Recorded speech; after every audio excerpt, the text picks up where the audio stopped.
Chuk chak chenek, umeklabu, umeklabu, umeklabu, belbilicious, merbilicious, chuk chak chenek, umeklabu, umeklabu. Ngayon, ito po, dako po tayo sa istorya ng dalagita na isang binata kung saan siya ay napagkamalahan. Ngayon po, sasambulat ko po ang mga katotohanan sa amin. Y. Bakit po yun ang aming pamagat? Hindi ko rin alam. Basta ako nagre-report lang. Ay, sa sulat.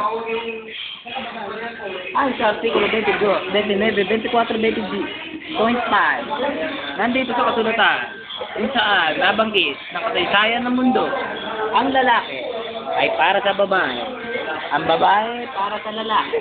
Ngunit ngayon, ating makikita, lalong-lalo na sa isitan, rekto, kung saan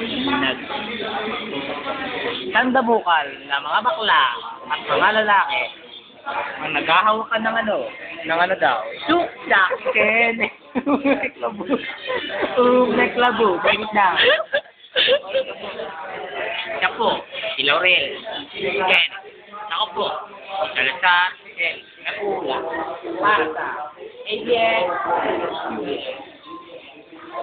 Ayun, no? Ang lahat sa mukha.